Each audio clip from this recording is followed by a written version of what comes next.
Unelected so-called health experts at Davos 2024 are now prioritizing Disease X, the final solution to solidify New World Order domination. How did we get here? Disease X is lab-driven from the outset. Decades of researching human genes in mice and other animals and the discovery of ancient diseases have resulted in the World Economic Forum nonchalantly predicting that Disease X, with a 100% kill rate, could spread across the world in as little as 36 hours, killing upwards of 80 million people. Research has been ongoing at the UK's high-security, state-of-the-art facility in Porton Down, where a threat list grows of animal viruses capable of infecting humans. Meanwhile, the United States Congress is pushing the bioresearch bill H.R. 3832 to further U.S. labs' research of Disease X. Disease X represents far more than a pandemic of untold mass death. Disease X allows the pharma billionaires behind it to become trillionaires.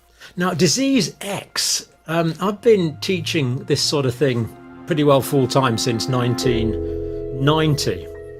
And I'd never heard of this Disease X. So I looked at some of my books, because when I wrote my book, I couldn't remember putting it in. So it wasn't in there, but so it must be a new disease. It's a virus we don't know yet, but we do know it's out there.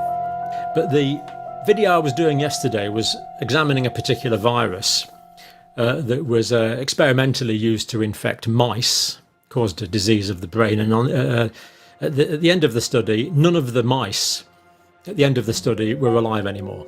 And that virus, my understanding from reading of the paper, was it evolved in cell cultures in a laboratory.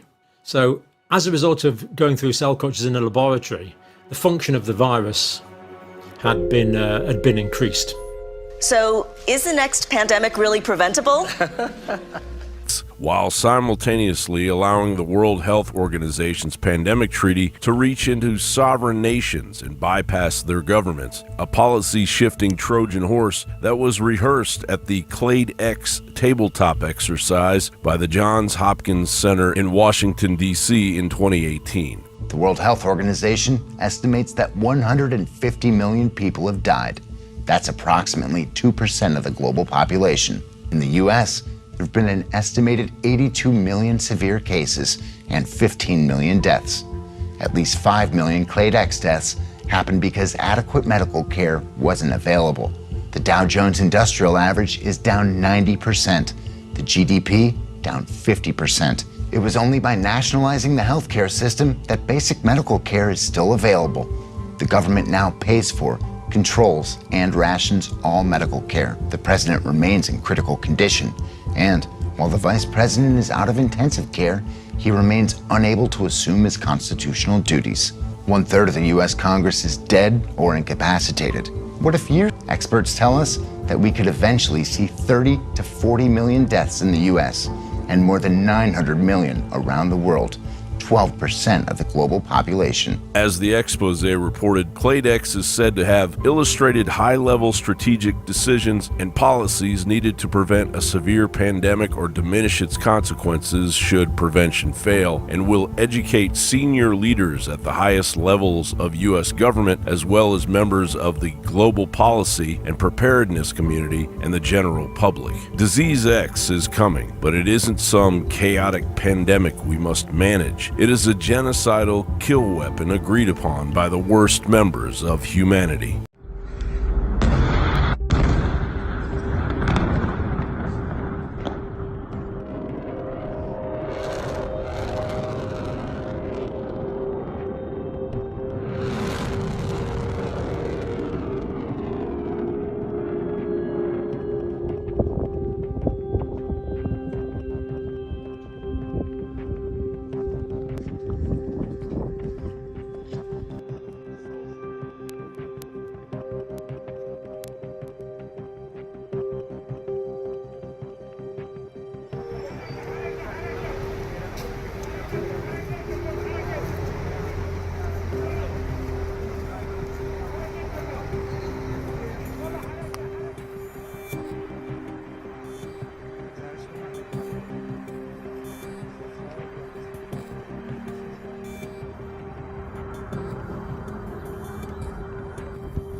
From near whiteouts to record cold, tonight tens of millions of Americans are caught in a series of dangerous winter storms that already appear responsible for at least 4 deaths. All weekend, from the West Coast to the Great Lakes, communities getting pelted with a wintry mix, some seeing more than 3 feet of snow.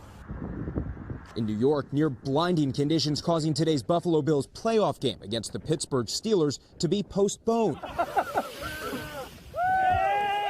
With fans helping dig out the stadium. New York Governor Kathy Hochul. The storm is not over. It could have been far worse, but it's still not as safe conditions to go out. Meanwhile, Grand Rapids, Michigan hit with snow for the 6th day straight.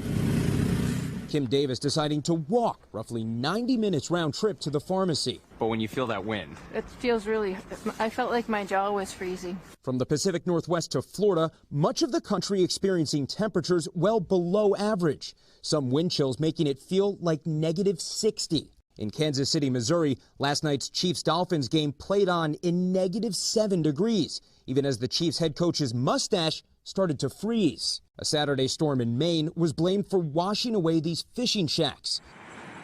Across the country, roads turning dangerous too. In Colorado, officials say a highway was hit by an avalanche today. Iowa roads also treacherous on the eve of that state's Republican presidential caucuses.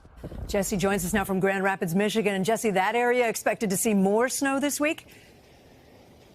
We'll keep seeing this snow here and in other parts of the Great Lakes until Wednesday. Meanwhile, the Northeast could start seeing some snow as early as tomorrow night, and the travel issues continue. U.S. airports today alone seeing more than 6,000 delays reported.